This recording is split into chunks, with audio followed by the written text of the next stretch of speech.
Where's Wonder Man? Firebird. Or Yes. Let's wake I that don't know. up. A whole bunch of other I characters. was like, that you can't name any of the other Avengers. Like, come on now. There's Crystal, there's Quicksilver, there's Living Lightning, there is Lightning. the Wasp, there's Ant-Man, there's Giant Man, there's Moondragon. Jocasta. There's the purple one that I like, Death Crime. She's hot. I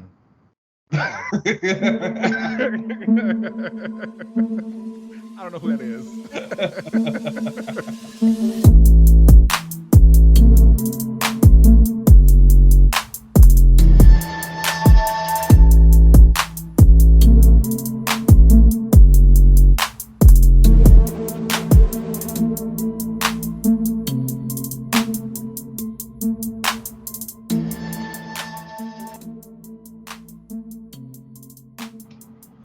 My little summer tan's going away. Uh-oh. Gotta get back outside. I know. I actually know I can't because I might die. The pollen and stuff, my allergies have not been acting right with that. And I had a really bad allergy attack earlier this week, and I do not want to experience that again. Oh. Okay. Well, with that, let's get right into the show. What's going on, everybody? Welcome back to another episode of another relaunch. I am the man with the plan, Scott Summers, aka Cyclops. Oh, that's different for you. Okay. I'm gonna be the Hunter's Moon, the first disciple of Khonshu, the real disciple of Khonshu. Okay. Ooh. Getting drama. How are you? I'm outside of your allergies right now. I know it's like bad for me, and it's bad. I tell people all the time. I think I've said it before. It's all in my eyes. So my eyes would be like red, itchy, puffy, watery, and it's like I be scratching, and everybody's just like, Keenan, get your hands out your eyes. Stop doing that. And I'm like, I can't. Like, you don't understand. And I like I don't tell many people this, but I'm gonna let you all know this is a safe space. I'm like scared to put eye drops in. It is like my number one. Oh. I cannot do it. I will like. I don't like stuff coming in my eye. No. And okay, so do you remember the year when like everybody was going through that color contact phase? Oh, that was terrible. I did not ever participate in that. So I couldn't participate. There was this girl I went to middle school with. Her name was Joe Shea. Shout out to Joe Shea. What's up? I hope you're doing well. She was like, had her little side hustle. She was selling the kids color contact. Come on, girl. So my kind of girl. I bought a green pair from her because I was like, obviously I need some green color contacts. Like it was going to be lit. When I tell you I could not put that thing in my eye, I ended up ripping one of the contacts trying to put it in my eye, but I couldn't do it. And like all the people, this other girl who was in my classroom, she had contacts too. So she's just like, Keenan, like just take it out. She's like popping her finger in her eye, doing it. I'm like, that is so disgusting. I'm like, how are you doing that? I could not do it. So that's wild to me. I've never been able to do that. So as a result, I also don't like putting in eye drops. Like the entire process of like holding your eye. Is it holding your eye open that bothers you, or just like something getting in your eye? I think it's like something coming towards my eye, getting in my eye. I don't like it. That's wild. I wear contacts, so like I have no problem. And I remember the very first time ever getting contacts was in middle school, I think, because I was like, I think maybe 5th grade, because I was starting to do track, and I just couldn't run with my glasses on. And glasses. Yeah, exactly. So like I went and got contacts in, and I went to the eye doctor, and I just popped them in, and the eye doctor was like, "What?" They were like, "You're the first person to ever do that." And I was like, "Oh, I've been watching my mom do this forever." And like I just was like, "Oh yeah, pop my contact in." And I can't do it. Like even like thinking about it right now, like, oh my gosh, I'm terrified. You know, that did also start me being able to like really ask questions, because when you go to the eye doctor to get like an eye exam, they do like a puff of air. Yes. So I'll never forget the time I got that done. And afterwards I was like, my mom was like, did you have the puff of air in your eye? And I was like, yeah. She was like, did you ask what that is? And I was like, no. She was like, so they just puff something in your eye and you didn't ask? Exactly. And I was like, that's a good point. She was like, yes, Liz Eric, you should ask these kind of questions. I was like, oh, good point. So now I'm like, Yes, and that's another thing. Like even when I was putting trying to put my eye drops in, I was reading the label, and they're like, "Oh, obviously, if the seal is broken, don't use this." But I'm like, "Yeah, why would the seal be broken? What would someone want to put in here? This thing that I got to put in my eye?" Yeah, I have to be able to put contacts in though because like I'm blind, y'all. Like I can't see without them. So it's terrifying. It just I need it. I don't like it. But and I think like that was God's cruel way of being like, well, this is where your allergies gonna hit. I thought it was gonna say, oh well, you can't use color contacts. I was like, I think he saved you from that. Definitely. Like I'm very happy that I was not successful in doing that. And like now that you think about it, like why did I buy that? This is why kids shouldn't have money, because like they clearly don't know how to swim. From a girl from the class? Like, what are you doing? Hey, yo, she made good money, yo. When I tell you, she had like every color too. She had pink ones, she had yellow ones, she had the green ones, blue. Like what you needed, she had it. Shout out to her. God. She's probably a millionaire right now, honestly. Early entrepreneur. Okay. That's what we need. Good for her. That's probably not what we need. Down with capitalism. I'll take that back. All right, so thanks for sticking with us, y'all, after taking a break last week. You are now somebody's Uncle Johnny, so yes, I am. I'm very excited about that. That was also like a really nice trip. That's great. My family might get a lake house now, so party. That's always great. Right. All right, let's get into these updates of the week. There were a lot of things actually going on at DC, or I should say Warner Brothers right now. They're pretty much just like axing a lot of things. They took off this cartoon that I really like. It's like Meow Meow. He's like this little like cat animation section. It's bad. And I was so upset. Yeah. It was like something I would put on the TV just to have going on. And he was like this little cute warrior thing, trying to protect all these little cute things that comes on Cartoon Network. He was ridiculous. He just wanted to be like a hero. I was like, it's gone. How am I going to watch that? Yeah, and I've seen people talk about the animated show, and I'm big into animation. I've met a lot of people who are actually like on these shows, and so it's really sad to see a lot of them like lose their jobs. And not only that, like a lot of these animators and creators are just that, they're creatives. And I've seen stuff about the Infinity Train and like that their content is being completely just deleted from HBO Max on the YouTube. They've deleted like old tweets of theirs, so like that's excessive. Like that's a very dark-sided person who would do something like that. Like, why you gotta delete their tweets? What's the point of that? Like, come on, anything of the content of theirs that's out there, they've been kind of scrubbed. So, and these people are creative, and they just want to have their little animated show out there for people to enjoy, and they're just having it completely erased because of, again, capitalism, which is wild to witness. So there has been a lot of stuff. They're kind of figuring things out over there at Warner Brothers. I have never like heard of a company just make so many bad decisions consecutively over so many years and decades. It's like, I don't know. I don't know. They started out with just, or at least DC Comics was purchased or being under Warner Brothers. And then that got bought by AT&T, and that was like a big blunder because AT&T have their own like ideas about that kind of stuff. That's where we got all this. That's where the DCEU came from, basically. Okay.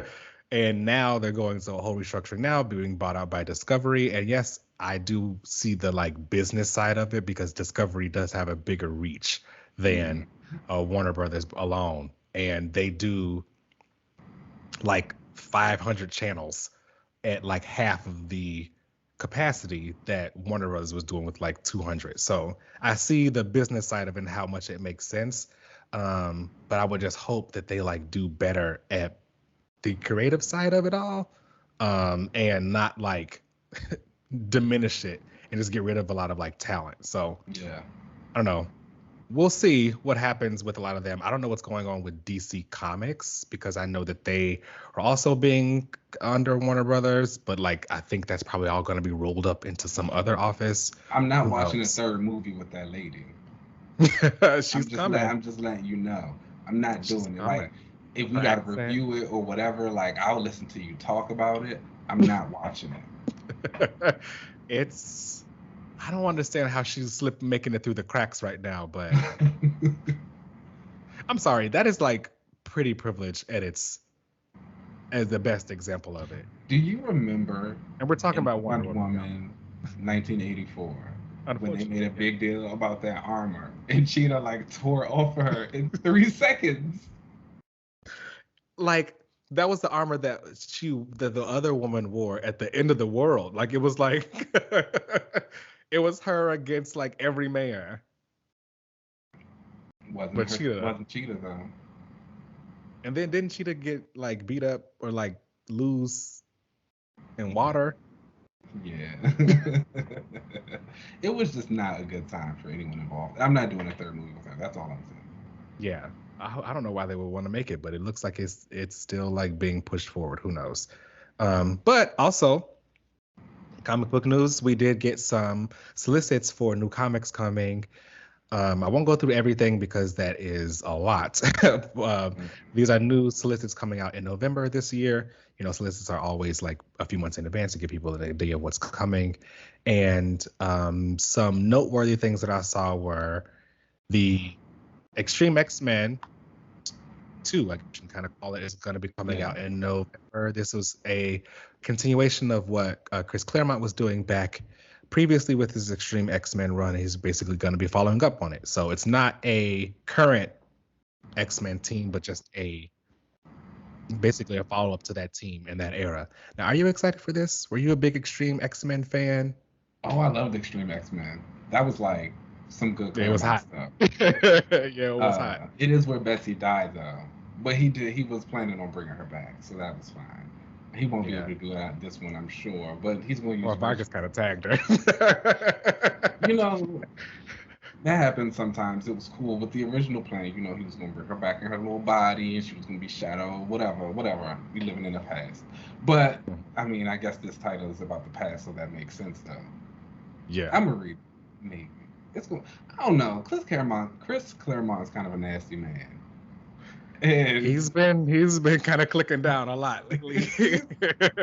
It's like I don't know.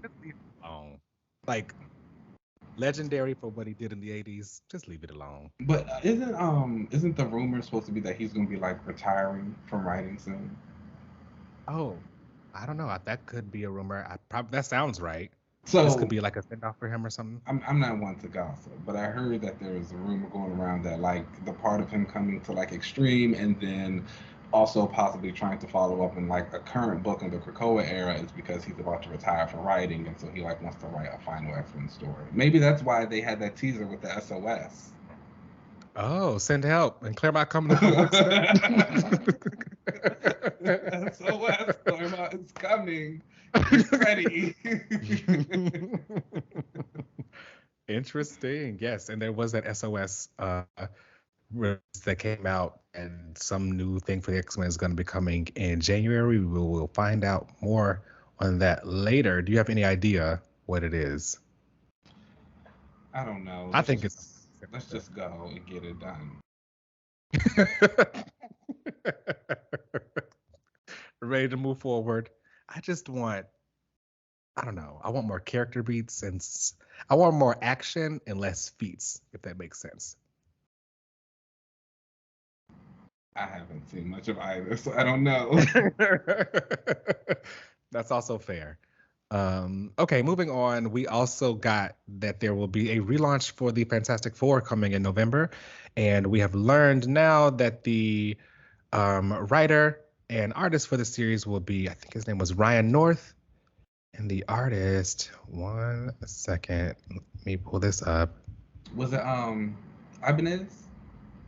Or was that somebody? Or am I thinking of something? I think that was someone else. Excuse me, I was wrong. Was Are you excited for a new Fantastic Four book? absolutely. Sorry, this was Ryan North and Ivan Coelho. Alex Ross. But yeah, I'm excited. This will be a new start for the Fantastic Four. Something happens in New York. I guess they actually are going to be moving out of New York, maybe eventually. We'll see. But this is a brand new start for the Fantastic Four. I'm excited. The way that the writer has kind of talked about his run, that it's going to be kind of one and done fun sci-fi stories, which I think is exactly what they really need now. They haven't really done a lot of adventuring at all in the most recent run of the Fantastic Four. It's been more about like Ben and the thing, and yeah, I'm excited. This should be a lot of fun. I'm excited for the art too. It looks like it's gonna be a lot of like action stuff. It's great. So Okay. on the horizon, I'm excited for that. We also get Murder World Avengers #1, which will be a new series by Jim Zub, which will take the Avengers to Murder World. And you know, I personally am a big fan of Arcade. I think he's fun. He's a good villain. It'll be written by Jim Zub and Ray Fox, and the art will be by Jethro Morales. And I don't know. I think it's gonna be a lot of fun. We have really seen the Avengers actually, come to Murder World before. I don't know if this will be like a tour of characters going to Murder World, or if it'll only be the Avengers. Yeah. The Solicit makes it sound as though the Avengers are going to Murder World, but I don't know if like a bunch of other characters are also going to be coming to Murder World too. So that'll be kind of cool. I don't know. I can't remember the last time we've seen them there. Whoever. I think maybe like Avengers Arena, but that was even more so the kids. Right. I don't think the like adults have ever encountered Arcade. I don't know how I felt about this Avengers book. There's a lot of Avengers books coming out. There's this one, there's that all action Avengers book, and I think they all just Avengers feature, Assemble. Yeah, and they all just feature the exact same group of Avengers. And I'm kind of like bored of them together. It's like if we're gonna do a bunch of Avengers teams and books, like, can we mix it up? Mm-hmm. There are a hell of a lot more characters than just Iron Man, Cap, and Thor, and they seem to be the star of every single one. It's just like, okay, we get it. Mm-hmm. Where's Wonder Man? Firebird, or let's wake that up. A whole bunch of other characters. I was like, that you can't name any of the other Avengers. Like, come on now. There's Crystal, there's Quicksilver, there's Living Lightning, there's the Wasp, there's Ant-Man, there's Giant Man, there's Jocasta. There's the purple one that I like, Death Cry. She's hot. I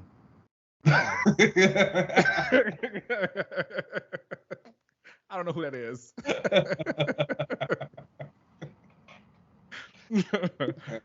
But obviously there are a hell of a lot more characters. I think they should, if they're going to make this all action Avengers or the Avengers Assemble, like, let's expand that roster. Agreed. They should. I personally want Secret Avengers to come back though. Oh, with Spider-Woman and Hawkeye? No, with Sam and Mockingbird. Oh, Mockingbird. She's cool. I like her. Where's she? Where has she been? Last time she was in the Spider-Man book, they were dating, but that ended, and I don't know where she hasn't been in anything since. Ooh. I just got a relaunch idea. You'll hear about that some other day. Okay. Okay, and switching over to DC, they had some November Solicits coming out. Again, I will post a link so you guys can check all of those out. But obviously, the main one that I was excited for was John Stewart, The Emerald Knight #1, which was written by Jeff Thorne and art by Marco Santucci. And I haven't read the most recent Green Lantern like 12-issue run that was mostly about that was written by Jeff Thorne. But I am excited that it's going to be continuing John Stewart as the Emerald Knight and him having his own powers and just being a superhero on his own. So I am excited for that. I was kind of worried that they were going to just be bringing him back into being the Green Lantern or, doing that stuff. So I'm excited that they're going to be that moving forward. So does that mean Hal is the main Lantern again? I don't know. Maybe. I think that when John was the Green Lantern who died when the Justice League died, that to me makes the most sense because, like, when it comes to the Justice League, John is the Green Lantern. But as far as the Green Lantern Corps goes, I do think that Hal is back to being like on the Corps and all that kind of stuff. Okay. And like leading it. I wouldn't necessarily say leading it. Everybody's kind of doing their own thing. I don't know. The Lanterns are weird. There's too many of them. It's because everybody always want to come in and make their own. Everybody wants to come in and create another one, but they never have an end goal for the one previously. So that's how you always get into more lanterns, or more Earth lanterns. Right? Wow. But yeah, I think that I'm excited for that. We'll see if he ends up keeping his Godstorm powers and continuing to be, So in this book, he's going to just be in space, like flying around saving planets? No, this one shot Solicit, he is going to be like rescuing the Corps. Like the Corps needs help. And he's just still the Emerald Knight. But I guess like with the powers that he has gotten now, like these powers outside of that and like beyond, is that kind of like what the goal for him is to do? I think so. I think that's what this issue is going to kind of show. Like what is he going to be doing next after he helps the Corps with his Godstorm powers? He's obviously going to keep them, but is he going to continue to just be a superhero out in space? He's coming back to Earth. Who knows? We'll see. I personally would like him to come back to Earth and be developed as his own like superhero identity. Where would you have him operate? Give him his own new place. Like a real new place or like a fake? No, make it up. No, give him his city. He needs a new city, a new little Emerald City. Emerald City, yes. Yeah. I think that's a real place. It is, but this Emerald City wouldn't be a real place. Yes. So yes, I want him to have his own place. Wait, or is that where that's where Green Arrow lives though, right? Emerald City. I think he lives in Coast City? I don't know. Everybody should just go back to Gotham.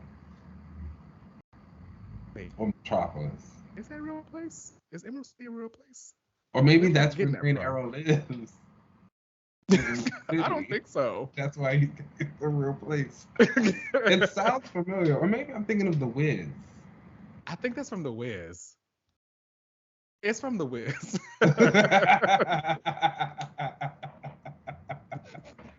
It's from Wizard of Oz. That's real. So John can live in the Emerald City is basically what we've come to the conclusion to. That would be cute. And he's like the Wizard of Oz of the... We don't need to like keep the Wiz in there. That aspect. No, but I mean like he's like, the Overwatcher of the city. Oh, okay. Oh, that's a cute connection. I see what you did.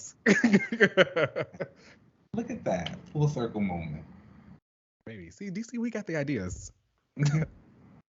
Another thing that kind of popped out was the Justice Society of America will be getting a new #1 written by Jeff Johns with art by Michael Janine, and I think that's going to look fantastic. The JSA are back. You know when the monkey's paw hits, how it hits like real heavy? And it's just like, man, because like... You have been asking for the JSA. That's like your team. And then it's like you're gonna announce it with Jeff Johns, and it's not even like outside of Johns being a nasty man. The Yes. last thing that he wrote was so slow. Oh man, it It took took like 2 like years for it. For was it the Crisis? Doomsday Clock. Yes. Like, And wasn't that supposed to be like something that reset everything or something? yes, that's why it was such a big deal, because it was like, what are you doing? Like the story's literally moved past what the ending of that one was supposed to do by the time it ended. Like everybody, I think, had moved on to Rebirth or like Infinite Frontier. No one even Whatever was cared going on anymore. at the time. But yeah, like, I don't know. I just feel like there's a lot of talented people at DC right now, writing, drawing, coloring, all of that good stuff. And I think that there's, I don't know, maybe nobody else was pitching a JSA book. I don't believe that though. Someone's always pitching a JSA book, Are but they? they are. They absolutely are. But nonetheless, I feel like DC also is a company known for going to writers and being like, "Hey, can you write this?" And they like Yeah. want to do it. You know what I'm saying? And that's cool too. It typically works out for them a lot. I'm I sure that just, has to do with the movie coming out too, and they may have just gone to Jeff and was like, we need this book out. mm. He's got a And lot of maybe he does. Well, yeah, he just came out. He was the like president, I think, of like DC for a while during the whole AT&T era. He's the reason that they have the Zack Snyder stuff. That alone should tell you exactly all you need to know. That's insane. It's Yeah, insane how much power people have. ain't it? Too much That's sway. whatever.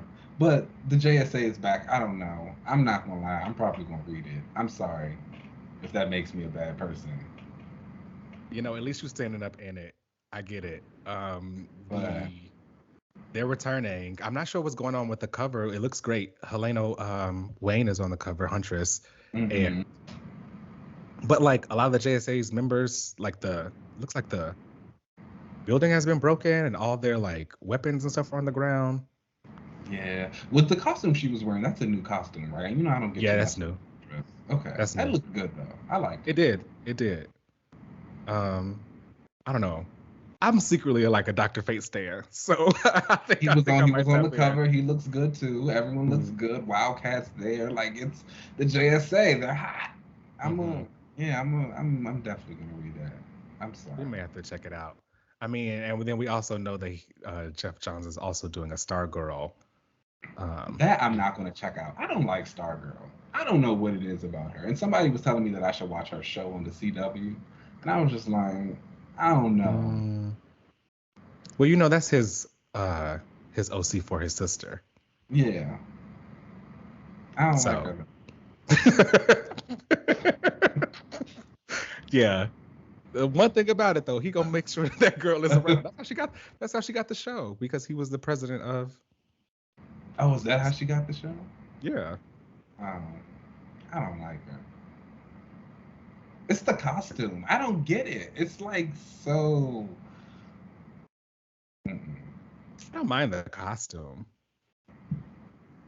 Or maybe I just don't like I her. don't really like the character. I don't really like the character. The costume is Yeah. fine. I like a little staff. It's cool. The staff is cool. I love a weapon, especially something that can give you a little mid range. Yeah, and she got a little blast on it, and she can like move things with it too, That and I don't she can need. fly.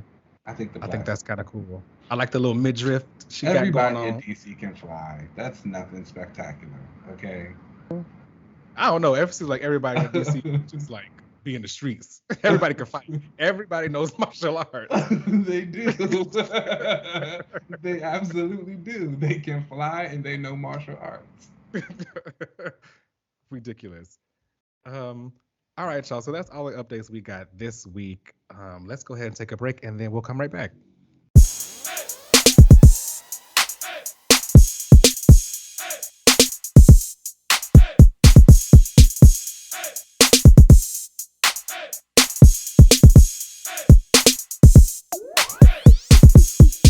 All right. Hello, welcome back, everyone, for our review of the comic section this week. And I didn't have like a big as pull list as I did have the last few weeks, so I went back and I like bought a couple of things, which was like really nice to do. And one of the mentions that I wanted to talk about was New Mutants 29 came out. And I go up and Okay. down on this book and like some of the things. And while I do still think some of the character voices are a little bit off and there are some parts of the story I was like, I thought this was like such a good issue. And Really? I think Magic, we all know I go up and down on Magic too. Like she's an OG New Mutant, so I'd be here for her. But then I feel like her story's gotten a little stagnant and stale over the years, and sometimes she gets a little bit more than she deserves. And I feel like this issue, it's from Rita Ayala and Rob Rice, for those who don't know. It basically severs her connection with Limbo. She hands it over to Maddie. She says like, I don't want to do this anymore. She gets a new armor. The costume is a little ugly, I'm not gonna lie. And she like tells the council and all of them, she's like, this is what I'm gonna do. She's like, I'm changing my life around. She's using her magic a little bit more. She says she's gonna start a magic school. And I was like, wow, a fresh start. And Rod Rice, that man is a genius. His art is absolutely fantastic. I truly do not think this book. I'm not even gonna lie. Like I said, I had some issues still a little bit with some of the character voices and some ways some things laid out. But like, I think if any other artist had drawn this, I would not still be like, yes, this was incredible. Like, you need to read this. Like, go get the issue, whatever. Like, I would just be like, oh, it was good, fine. This, he knocks it out of the park, and he is like the star of this book. And I think like it's going to be remembered very vividly and very fondly because of his art. So shout out to him for caring. Because it's dope. I've always enjoyed his stuff. Like, great guy. And another book that came out that I wanted to mention before we get into the main ones was Miss Marvel and Moon Knight #1, and that was from Jody Hauser and hold on, let me look up the artist. But basically, like Miss Marvel's getting all these little team ups with certain characters. She did Wolverine in the last issue, and Venom is going to be on the next one, so I'm not reading that. Ibrahim Robertson was the artist, and I like his art too. And this was so good. Like, this was like okay. Good. Well, and like when you come on, big girl. Like big girl. And like, so I also secretly realized that I'm a big fan of Jody Hauser. I liked her Mother Panic stuff. She did some stuff with Midnighter and those Action Comic backups that I liked. I enjoyed this. So I'm like kind of feeling her a little bit. But you wouldn't ever think to have Kamala and Moon Knight team up. Like, obviously those worlds are completely different. And there's such a good emphasis on how their worlds are different and how Kamala's kind of coming into it. She feels earnest because she wants to help people, but she's also very nervous because like she's heard weird things about Mark and she doesn't know how he's going to act. And here's Mark, and he's very calm, cool, collected, but he's very pragmatic and just here to get things done. And the dynamic that they share like plays off of each other really well, and it's really interesting to read. There's a scene where they're like going to stop these bots that are like attacking people. And Kamala's making a comment. She says, oh, it's a full moon. It's probably going to be a bad night for anybody who comes across a guy named Moon Knight. And he's like, it's always a bad night. And then it just keeps going. She's like, oh, okay. She's like, we don't make jokes here. And it was just like stuff like that was like really nice to see. And he never gets super violent. I think he's also aware like she's still a child. So he does enough to be like, okay, I'm going to do this. But like, while I do this, you go over there and help those people so you don't got to worry about what I'm doing over here. I'm just going to handle it. And introducing her to the world of his, and which was really nice. And it was cool. So that was like a really interesting thing that I think people should pick up. I'm kind of here for Kamala again. I don't know. The MCU might have got me. Okay. I mean, Kamala's cool. I've always kind of liked her. She's cool. She's a sweet girl, but I feel like she always had like the kid syndrome, but now she's growing up. Yeah. So it feels different. It was like a really good issue though, a dynamic that I think people should pick up. Oh, Hunter's Moon also pops up and he's hilarious. That's why I made that comment earlier. He when Moon Knight introduces them, he's like, yes, I'm the true disciple of Khonshu. And Moon Knight's like, can we do this another time? Like, we got to So that was good to see. But getting into the books of the week, we'll start out, Captain Marvel 40. Kelly Thompson still writing, right? Yes, she is. This was written by Kelly Thompson. Yeah, I really hope she gets to 50. The artists were Alvaro Lopez and Juan Frigeri, and colors by Jordi Belleri. And this was a fantastic issue. Really great. We've been continuing on with this like magic tribunal that's been going on because of, Carol giving the serum that sucks away your magic, and that's like a no-no in the magic community. And this opens up with Carol. She previously in the last issue, she killed this dragon, but it ended up having a baby. So she takes the kid and takes it into this village, and it's like, you guys need to help raise it. Like, I'm not going to, but you guys need to help raise it. I slayed its mother, but like, you guys got to raise it. We flash back to the tribunal, and Wanda's like, look, see, she did it. Like, can we move on? Like, let my girl out of this. And Enchantress is like, no, that's not what needs to happen. And they're like bickering back and forth. And Enchantress is like, I came here for revenge. I didn't come here for whatever y'all think is going to happen. We need to continue with this tribunal. Magic is also there, and so is Satana. Satana's like, can we get this on? Like, I've got other things to do. Ooh, I thought I'm gonna have to go buy this issue. Jericho Drum is like, Carol has saved the universe a bunch of times, and this is supposed to be a lesson for her to, like, do the right thing, and she has been doing the right thing. Maybe need to move on with it. But Enchantress is like, no, she kills the dragon every time, and she's not like, that's the first thing she does is like go out and kill something. But they were like, no, she saved the baby, whatever. Then we get to Agatha, who was like, no, like, we're just gonna keep this trial going.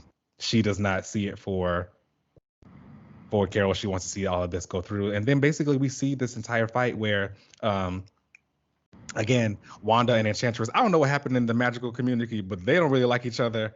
And well, they always fight. Oh, do they? Okay. Yeah, so in Kurt Busiek's Avengers run, like one of the first issues, they actually go to Otherworld. I think it was Morgan Le Fay in that. Yeah. This is Enchantress. This is Amora. Yeah. Yes, Enchantress pops up as well in that run too, and like they fight later on. Damn. It's messy. All the magic girls just be fighting each other. I thought it was just that's all they do. Wow. Okay. Well, in this, Enchantress is like, well, I want to put something in this to like hurry this along, since we all have to say we got other things to do. And Wanda was like, well, if you are doing something, I want to do something too. So they both like do some kind of magic things. Enchantress like makes the dragon even bigger and more ferocious. All Wanda did was put Carol back in her old costume and told her like to remember herself. And it actually has a flashback to like 2 issues before, where Wanda had told Carol like a bunch of things that you need to like will it. And they have this flashback moment of the two of them back in the day when they were on the Avengers team, and Wanda's trying to explain to her like what her powers are. And she's like, I can't really explain my magic to you, but I can tell you how magic works. And it's all about will. And it's all about like having the strength of will to do something and really believe in yourself. And it was like, this was just a really great issue. I thought it was magic really well done. Good stuff. The magic has been bringing some great stuff. It ends with, I guess Enchantress wasn't happy with the way that everything ended out, because she goes back to Earth. She goes to this little girl who was like, looks up to Carol. Her name is, I forget her real name, but Carol always called Lieutenant. She comes to her, and Enchantress is like, I need your help. You got to help me come save Captain Marvel. And Enchantress like tricks the girl and changes her into a big dragon. And Carol comes back to Earth and is like, now what is this? And she has no idea. This girl is this dragon. She doesn't slay this girl, because the next cover is Carol with his big old sword slashing, like hacking at this dragon. So we'll see. They're giving Enchantress a lot of kids. Yeah. I don't know. I like the kids she got with a old boy, and then she's got those 2 kids in Strange Academy, which I said I'm gonna go back and like read that entire run. I heard that they're having another relaunch of that now with it's called Strange Academy Finals or something like that. Something was cool. Something with them. I'm gonna go back and look at it. So we'll see. Yeah. But yeah, she got a lot of kids. I wonder what's up with that. Yeah. I don't know which ones I like the most, but whatever. She is mother. I understand. She's been hot in this. I'll give her that. I would end up giving this issue a 4 out of 5, 4.5 out of 5. Okay. I really enjoyed it. You know, every Captain Marvel story you talked about with Magic, you've been like, "Oh, this is really good. This is like, It's good. I love this." You know, If they Magic Girls bring something to punch in the face, so I know that's the excuse. But speaking of Magic Mothers, Strange #5 was also out this week, and that's from Jed McKay and Marcelo Ferreira. You should actually pick up the Strange books. I think you'd enjoy it. Like, it is really just clear, kind of going around and clearing the deck of everybody around. Okay. So she's been going against this group called the Blasphemy Cartel. She's on this mission to try and bring Stephen Strange back from the dead, but the Harvest Man, who is the Sorcerer Supreme for Death, was basically like, no, you can't do that. And lately what's been happening is all of these other superheroes have been coming back from the dead, but they're basically like zombified versions of themselves, so Clea has been killing them. The last one that she fought was Moon Knight's brother, who he killed before. And so she and she was like, I want to bring Stephen back, but they won't let me. You're somebody who's come back from the dead. Let's talk about it. And so the rest of the issue is like, he's like, okay, I'll talk to you about it, but you got to come with me, like, while I do my thing. And so they're just working together to like protect these people. And it's really nice to kind of see them. Moon Knight is always known as like the bad cop, quote unquote. And like, here's Clea, and like, she's actually the bad cop. Like, there's this one scene, they're fighting this dude, he's trying to get this information out of him, and Clea's like, please let me help you. And she goes into her demon dark dimension form, and she starts showing it to the guy to drive him crazy. She like sends another guy to the dimension with the mindless ones just so he could be attacked by them, because she's like, you're a horrible person and you don't deserve to live on this plane, so like, go suffer there. And while they do that, I know she's clearing. And while they do that, Mark is telling her about, how Khonshu brought him back and just how he operates and what that means to them. And he's like, if you want to bring Stephen back, he's the Sorcerer Supreme. They're not going to just let that soul go. Somebody like has to have him that's important, and they want him, and you need to find like a god or something who can help you bypass that. We get to the end of the issue and we come back to the Harvest Man, and he's talking to Death, and she's like, Clea's stepping out of her lane, you need to get her under control. She's like, she's coming, she's looking for things, she's trying to do something. We finally get the reveal of the Harvest Man, and it is in fact Stephen Strange himself.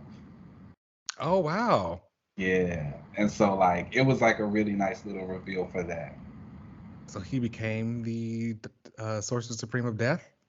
Because Death has his soul now, so he's working.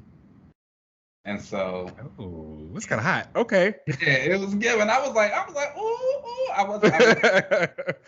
thought they was like, oh, just bringing another dude in for him, because his hair is white too. His design's changed. He's got on this gold mask. He's got his scythe. He's got white hair. The design is hot. I think they should have did a little bit of a change and maybe gave him like a white suit. I think that would be interesting, like this Avatar Death wearing all white. I don't know. That just sounds kind of cool to me. But like, regardless, it looks good. And it was really interesting too, because in the beginning of the issue, when she's talking to the Harvestman, Strange himself, she's talking about, you won't let me bring my husband back. I love him, and da-da-da-da-da. And the Harvestman is like, he's not worthy of it. Trust me, I know. And now, like, you get to the end, and you find out it's him, and it's like, oh my gosh, that's so sweet. So I like, girl, he be cheating. He not worth it. He's trash, like truly. Like, he wasn't lying when he said he's not worth it. Like, you should listen to him. But whatever, we understand. But like, overall, I think the story is really well done. Jed McKay is obviously, like, I think he writes Clea very well. I think he writes Moon Knight very well. Obviously, he's writing his solo. Having them interact was like something I did not know I needed. Like, thank you, Synergy in the MCU for that. If we want to do that in the MCU itself and have, Charlize and Oscar team up, I won't be opposed. So sometimes that synergy is good. I'm hoping they give it to Namor, to be honest. Oh yes, he deserves it. Because that's, yeah. But all in all, I love the issue. I would definitely recommend it, and probably rate it like a 4.5, 4 out of 5. Yeah, okay. Good stuff. Jed McKay's killing it. And like, you can feel his writing getting better and better. Because this reveal shook me. I was like, ooh. Okay. I ain't had one of them in a minute. This book is for me. The Magic Girls had a good week. Let's just say that. They are the Magic Girls are bringing a little something. I'll give it to them this time. It was a good time. And final book on our list this week is X-Men 13, and that comes from Gerry Duggan and C.F. Villa. And this was a Judgment Day tie-in issue, and we got the debut of the new X-Men team working together. Now, speaking of Magic Girls giving, hey, it's a turnaround for her. I'll give it Magic to Magic. Was eating in this. This was the first time I felt like, oh, this is a leader. She was like making her calls. She was like, hold on, Captain. We gotta do this, like Miss Captain. And then she just did that thing over in New Mutants. I'm not gonna lie, I might like her again. Magic is cool. She has been suffering a little bit from just being just the cool girl for a while, but from being the cool girl and from just all of her same old limbo stories. Mm-hmm. But I think it was nice to see her out here on the X-Men, where we see her, you know, being a war captain. And magic on the battlefield is hot. Yes, it was this issue. What did you think about the new debut for the team? Like, how are you feeling? I mean, obviously, I miss Lorna. Yes. Personally, I think Polaris is missing. And I sometimes while reading this, and I don't know if it was just my own bias because I missed Polaris, but because of the way that this team was just literally just swapped out for the other one, it didn't feel as though this felt special to this team because the other team could have done this too, if that makes sense. Yes.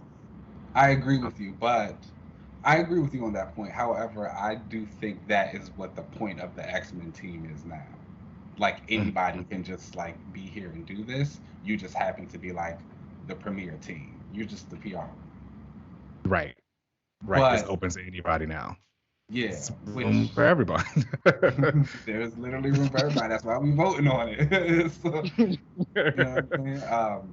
So I think like a lot of times when we think about like the X-Men and what the brand has been and what they always did, we always think about kind of those same handful of mutants just like together, the Storms and the Bishops and Iceman and Angel and Beast and all of them. And I think now what the X-Men has become has been like the popular team. They get their debut at the gala, we vote on them, anybody can come and do this now. They're just like here for the flash, the bang, the popcorn, the superheroes. They're going to be in all the events as this is the Judgment Day tie-in, which shockingly didn't really feel like a Judgment Day tie-in. But again, I think a lot of that was because of just the feel of the issue about like how it just felt like a mission anybody could be doing.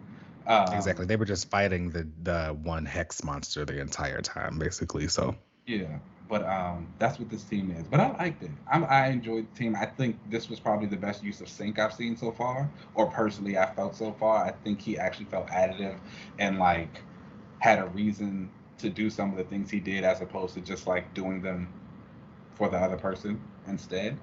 And I like Magic doing her role. I'm a big Forge fan, so it's great to see him. You know, he also knows Magic, so he does. If him and Ileana want to do a little something that can be cool too. Having his drama in there was nice, and Firestar had her. I thought Iceman was cool. Iceman was cool. Although I personally am not a big fan of giant construct Iceman. I think that's just me personally. You know, I'm never a big fan of him. I know. But like I love that he was, you know, put everybody in that ice shield and took everybody down. And when they had to get the Eternals engine at the bottom of the Pacific Ocean, down to below zero, and he was like, oh, I couldn't even freeze it without Sync. That makes sense, you know. It's like I'm powerful, but I need two of me to actually do something with this. So agreed. Yeah, and Magic, you know, taking point was fantastic. Even Jean, you know, being the telepath of the team, syncing everybody up. She's communicating. Yeah. And I liked her and Cyclops' dynamic. It was fun, happy, not radical. Yeah. Yeah, it was a fun issue. Havoc kind of fell to the wayside though. I think and even with like Firestar, she had like a few comments. I felt like it was more so emphasis to kind of show that she's feeling like, oh, this really ain't no different from the Avengers. Like Magic giving me orders like Captain America, like we got to do all this stuff. Y'all don't have a submarine though. Havoc, that's gonna get annoying quickly. I think I hope that doesn't become like, you know how Lorna had that coffee cup and that became like a gag. But after a while, for me personally, I was like, all right, it's time to let that go, move on. I hope that this isn't the same thing for Firestar, where she's constantly bringing up, this is just like when I was on the Avengers. I think it'll be for like the first few issues, but then I think something will snap. I mean, we only got a year with this team. We got to move it quick. So right. We'll see how the rest goes. Havoc, I feel like I don't even remember him being in the issue at all. He didn't do anything. Yeah. So he's the one who's feeling a little superfluous right now, but we'll see how that continues on. He might get the Sunfire treatment though. Oh, yeah. He probably will, actually. I mean, he'll probably use his powers maybe once or twice. He's always going to get knocked out. Yeah. I wonder if maybe I wonder if this issue was good because they had something big enough for all of them to fight, similar to that first issue of X-Men with the first team when they fought that giant alien. You know, there was something big enough for all of them to kind of... And I think that's kind of what this is. Like, they have this big thing for all of them to kind of fight, and then from there, we'll break it down and see how each character kind of is. I don't think we'll do that this go around. Like, you think it'll be more about the drama but in there between them? Yes. I don't think they're really going to do like the whole singular focus on like, because again, I feel like year one was a lot of building. You were showing this new team. You had to show why these people wanted to be on there. You had to show what it meant. You had to invoke the feeling that like being this X-Man is like cool and important in the moment. And so now we know that. And so you can really just focus on the dynamics. We don't really need to know what the team, like what they feel as though it represents, because we got that. And we kind of already got it at the vote a little bit. They all just happen to get picked. Just be there. It's like, they do we're give a reason. It's like, we're there. Yeah. Yeah, I definitely don't think that they'll be explaining why they want to be on the team in this run, because, like you said, that was all at the gala. But we'll see. I don't know. It was fun. What would you rate it? I would give this issue a 3.5 out of 5. Okay. I think I would give this a 4 out of 5. I really enjoyed this issue. Like, I'm here for the year 2 team. I think it's very exciting. I don't know. Jay, yeah. I have to see more of it. I gotta see a little bit more of it. Okay. Those are the books. All right. And moving over into the book club of the week, we were still reading the new X-Men. We read issues 29 through 31. And all right, y'all, I'm kind of seeing it now. I'm kind of seeing it now. Is it my bias for Nimrod? Maybe.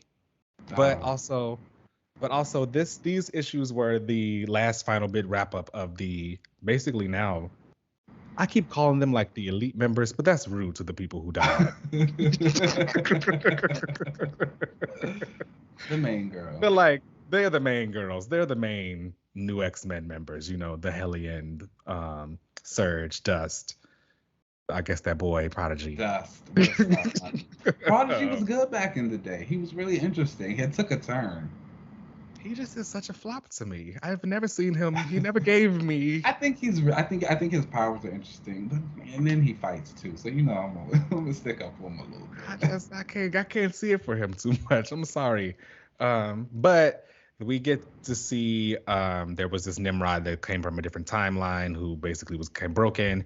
He came to Forge to have him fix him, and basically like these X-Men are fighting this Nimrod. Really cool power moments from Surge was really cool. Really cool power moments from Hellion.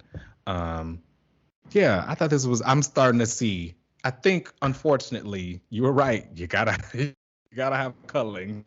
You gotta break them a little. You gotta break them down.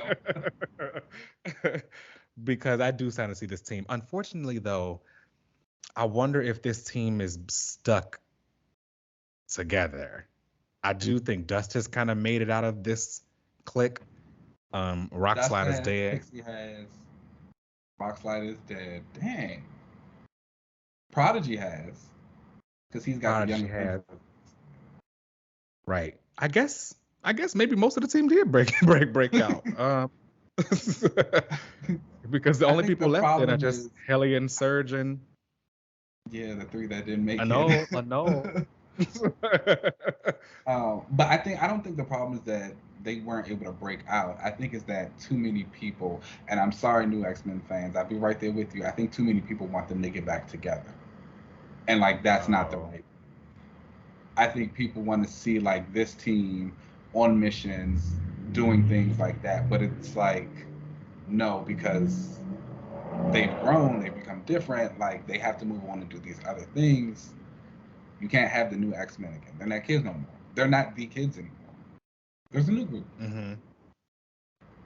Do you think it's viable to have them get back together, but as the new X-Men, the way that the New Mutants and all of them always get back together? No, They because get then I back was together. about to say, because then I was about to say, you get into the curse of the New Mutants. People don't want to see them together, and then even so with the New Mutants, like look at what the book is right now. After this magic arc is done, it's switching over to more of the kids. Once you're stuck in Mm, that kind of like student role, you're always going to have to make room for all the other hundreds of for more students. students.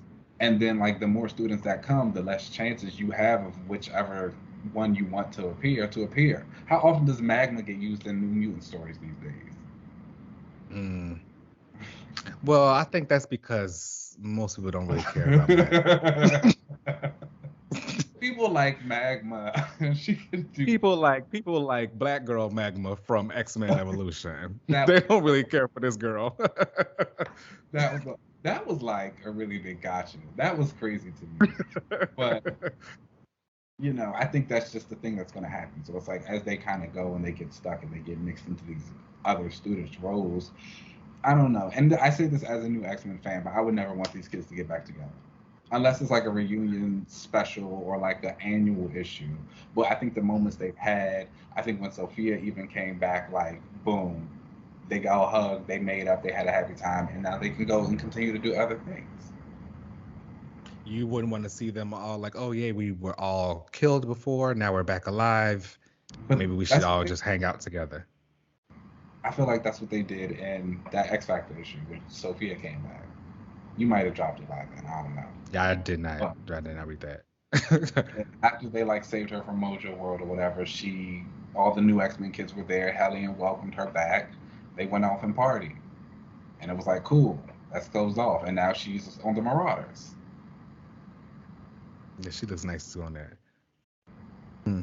I do think that like while these issues that we were really cool, it would be them doing this again now would just be a repeat of this. Like, why can't I just go back and read this And I did like if I hate want to to see say them all it, together again?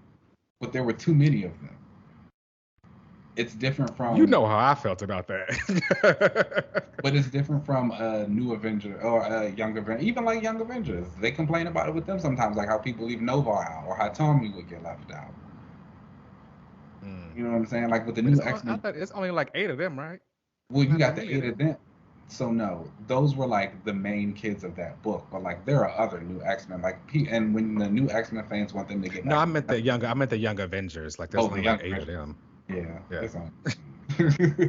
but but they still leave Nova out, which is kind of better for him. I'm not That's that kind of upset. better for him, yeah. It's for the I'm not best. gonna lie. I'm okay with that. Which speaking of Novar, really quick aside, I'm really into him and Hercules. I was going back and reading Guardians of the Galaxy the other day. I was like, this was hot. A They couple. deserve their Talk own about little they was my man. my man, my man, my man. But yeah, so that was that. But nonetheless, yeah, I think that's the big problem with the new X Men is that I think a lot of people want to see them get back together, and you just can't have all of these. They're not. I'm not even gonna say kids. They're not kids no more. Hmm. Well, they shouldn't I've be seen kids. people kind of. So what would you think about them being like the Young Justice to the X-Men's Justice League? Um, Okay, so never mind. Like, what I'm saying is if you were to look at DC, right, you got the okay. Justice League, and Hmm. then you have the Titans, and then you have Young Justice. The new X Men would be the Titans. I was thinking the New Mutants were the Titans. No, the New Mutants are like popular. Well, yes, but I mean, like, I The new was. Mutants, the New Mutants, I don't even think you could really put them in there because they're two different teams. I think when you think of like how the New Mutants operated, even though there were a couple of them, it's a main squad, and it's those same five kids who always get back together. It's Cannonball, Magic, Danny, Sunspot, Wolfsbane, and now Cypher's back, so he gets added in too. Again, I saw Magma again, left or out, See? but um, but with But it wasn't a big roster like the Titans. I see what you're saying. exactly the Titans was constantly like 50, 100 kids. It was just like it was all the young ones. Everybody else was here that eventually became a Titan, and now you've gotten to the point where there's just so many of them, and it just becomes this thing of like, okay, it's just the next wave, just the next wave, just the next wave, and really people don't want them all to get back together because it's like, what are y'all doing? Yeah, I want Starfire to break free, please. That you haven't already done. I get it. I get that she's an OG. I get that like that is a part of her thing, but please let my girl be free of always being with the Titans. But I guess the same thing would happen with the New Mutants. I guess the New X-Men, if they were to become the Titans to the X-Men's Justice League, they probably just always end up being stuck there. But maybe that's what if that's what the fans want, why not lean into that? I guess the question would be, what do you want them to do while they're stuck there together? Because, just think of like the Young Justice show, like go on little like co-op missions like that. I think the X-Men operate in a different world, so it's like that's not going to work the same. I don't know. I think about. But I mean, I think about, and maybe I'm thinking about this too much, like the business aspect of it all right now. But I think about like what Krakoa is, and like what these teams do, and like the people who are on them, and all that good stuff. Everybody has to be a part of a brand or like a team that does something or represents something. You know what I'm saying? If you get the new X-Men together, what are they doing that's different than what they could be doing in the New Mutants right now? And then it's like, okay, if you do make them the War College like or something covert like missions or whatever, right? Yeah, you have them doing stuff like that. You can't really have that same group of kids that you had the first go round because A, a lot of them have already moved on and done other things, and then B, it's just like, well, if they're learning all over again, what did they learn the first time? Right. Yeah. They can't be perpetual students. You gotta go. So it's like can't you just send them on missions? But then that's the thing, you have to decide, because if you do bring these new X-Men kids over, obviously you can't bring all of them because you have to mix in the new people or the old people to give a new dynamic so they can continue to grow. And that's where you have this giant pool of characters, and you can really only take two. So which two do you take? And that's how you keep getting lost in this like cycle of, I want the new X-Men back, but to do what? Oh, Hellion and Surge are the only ones that haven't moved on. You could probably just take them two. And Surge was set. I don't know how that one fell. But Pixie and Dust thrived. The girls, it was Pixie, Dust, and Surge. They were the three. Pixie and Surge Dust. just needs the spot for. I think Hellion and Surge are the most quote unquote junior X-Men, right? Like they're the most like wanting to be X-Men or whatever. I think they don't have a lane for them to go be that junior X-Men. They don't. The X-Men don't have a Titans. Yeah.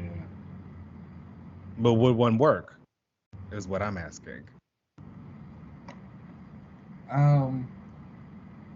They tried. Obviously, they tried, but technically they were students. They weren't even going on missions. They weren't like. I think it could work, but they got to leave the island. Oh, you know what? I guess that's the difference. The Titans, they made themselves their own like group. They decided they didn't want to be sidekicks anymore and just made their own group. Yeah.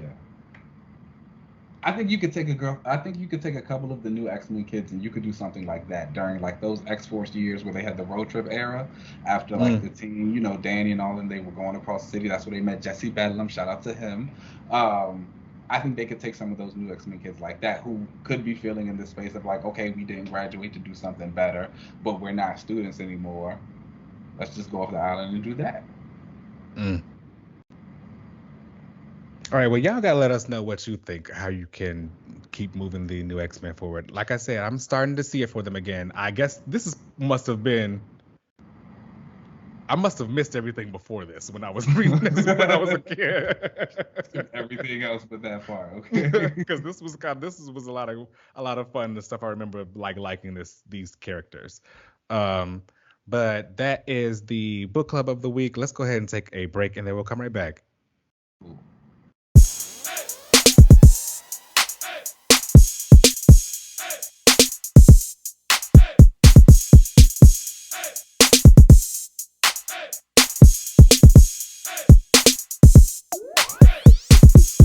Maybe, but it didn't really make sense because Pietro came over the mutant stuff a lot more than Wanda did. Right. But I remember they used to throw it in her face that Magneto was her dad. But like, also she was a daddy's girl, so she was like, "Yes, he is." Mm-hmm. I mean, I know in the beginning she was like, "Oh no," but then it was like, yeah, I was gonna say for the most part she was like, no. In the beginning, she was very much like, "No, I'm trying not to be associated with mutants and stuff." But then, like, once her and Magneto made up and like she started having the babies and all that, it was like, "Oh no, where my daddy at?" Yeah. She invited him. I like that. Yeah. That's that. All right, guys, welcome back. We won't be talking more about Wanda because this is She-Hulk week, baby. I know that's right. Episode 1 MCU, Tatiana Maslany, Jamila Jamil, a lot of other people. Mark Ruffalo was there. He was. And I have to go ahead and just say, I'm going to go ahead and get right into it. They got to pay them CGI people because I thought this was actually pretty good. It was. It looked nice. Yes. Her, like, a lot of the She-Hulk's, like, face, I was like, oh my God, her, like, face looks great. Like, it looks like it's Tatiana, just a She-Hulk. And the way they did her transformations, obviously she had more control over it than Bruce, so like how she was kind of going back and forth, and it was like, oh, that was really well done. It was good. Shout out to them. They worked hard. I hope they got it. I know they didn't, but right. But I hope they did. I mean, so this episode starts off with She-Hulk Jen giving this closing statement, and this was really interesting because I used to work at a law firm. I've gone in house since then, but like I was like, oh my God, I'm having flashbacks. PTSD. Yes. But this was started off with her giving her closing statement, and of course you got this man in the corner telling her like, oh, this is like smile more, and then she breaks the fourth wall, letting everyone know like, I know you guys are wondering about the She-Hulk, so let's go ahead and get into that. We see her getting into this car accident. Now, I haven't read too many She-Hulk comics. I like She-Hulk, but I've never read a lot of her runs. She's popped up in like a lot of the stuff I read. She's a good friend to Carol. She was Marvel's It Girl for a very long time. A long time she was Marvel's It Girl. She was on the Fantastic Four, on probably my favorite run of the Fantastic Four. So I've read a lot of stuff with her in it, but I haven't really read any of her solo runs. But I do know that when she got her powers, it was because of like a mob group that came after her after a case. Like that she won the case against them, and like of course, this was like what, the 70s. So like real way back then. This was back when like that kind of stuff was in. So like they had the mob come and get her, and she got attacked, and she had got shot, needed a blood transfusion, and she got it from Bruce, but Bruce was not known to be the Hulk. So when she getting that, that's what I knew her to get. In the MCU now, she gets into an accident from a Sakaar ship, like comes and attacks them. She gets cut, and like his blood gets into hers, while also like that gamma radiation, or I would say that gamma absorption device he made for himself, that Bruce made for himself, so you can say like that also like I guess what got into her, and she becomes She-Hulk that way. How did you feel about like this version of her origin? I was fine with it. Honestly, they got through it really quickly. We just kind of like, it was just like boom, boom, boom, She-Hulk, we going to it. And I was like, okay, I'm cool with that too. Like, and honestly, I think it's because a lot of this MCU stuff, especially the shows in general, have like kind of dragged on getting there and getting us to the point of like who the hero is and like whatever, like seeing it just like happen and we can just have fun with She-Hulk, a She-Hulk that seems like it's going to be like similar to the one in the comics and one that I'm really going to enjoy, I'm down for that. And it was Yeah, like it was enough that it was comic book goodness, but still not out of the realm of like, okay, I can't even suspend my disbelief for this. exactly. The little gadget on his arm was very comic book. Yeah. Like, okay, whatever. And even like the blood getting into hers or whatever, and that somehow And that's a that's real very thing. comic It happens. book. That really happens in real life. Blood mixes up It when people does. are in accidents. You know what I'm saying? It Like it's does. reality. Yes. Um, I did like the way that her transformation happened.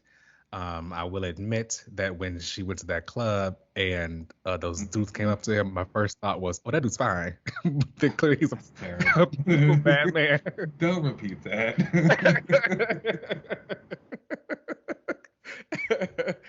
The one that looked like Ty Dolla Sign a little bit.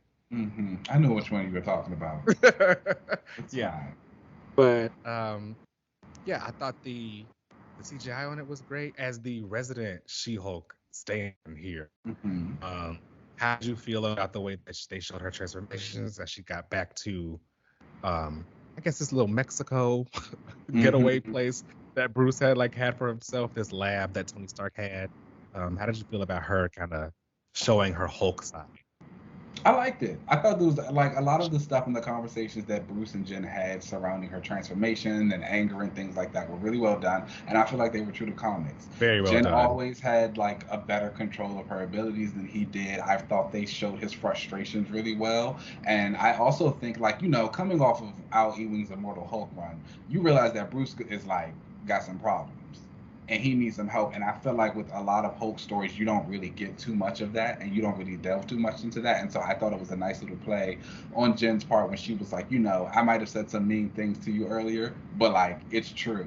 Like you have some unchecked trauma, and like you need to go through with that and like figure out what that's about because hey, that's real for him. Mm-hmm. And like that all showed in the way that he's been dealing with this versus her, where she's like, no, I'm kind of confident. I know where I am. I know what I'm doing.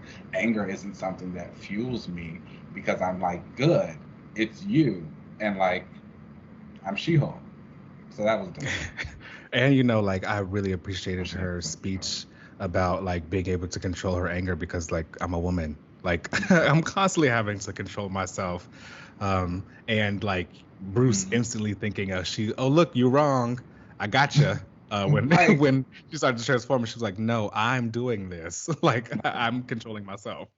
I can do this. And like, no, that was super dope. And I even love the parts where they were like comparing and like they were jumping. He's like, you gotta be flexible. And here's this he pulls out this book of like, here's this multi-year plan. And she's like, oh, not that. Multi-year, not the binder. When they start And pulling out binders. it's over. And then even the aspect of him like trying to tell her like, you're gonna have to be a superhero. You're gonna have, and she's like, no, I don't. I'm gonna go back to law, even though she still And like got he to. truly did not grasp that. Like he was like, "What do you mean? Like You got to defend people. you got to do what I say." And again, I think that plays on like some of Bruce's trauma, just like he feels as though that he's still like making up for stuff. He's still trying to atone. He's still trying to do good. Like it's oh man, and Immortal Hulk was that book. Because I was Yeah, about to say like this is the kind of Hulk you need in your comic, but that's what we got, and now it's over. So shout out to them. yeah. I think I've seen a lot of Hulk fans say that they wish they could get more of that in the movies and stuff, but movie rights, y'all. Sorry, they don't own those, so they're never gonna do that until they can. But it was nice that he had this moment, so they should relish that. Yeah, and I did appreciate when they even touched on his emotions about like when he got the lab and said, this was actually Tony Stark built this for me. He said one day he'd always come back and take it back, and like the break in Hulk's voice, like reminiscing that his friend Team died. Just Cap. kind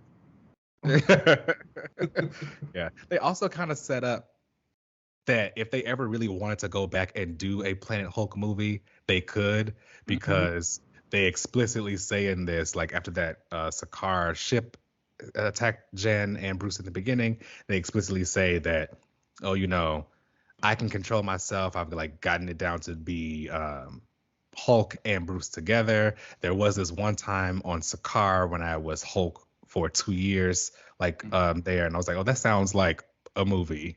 that sounds like a film, but obviously they don't really have the rights to that, so we'll see.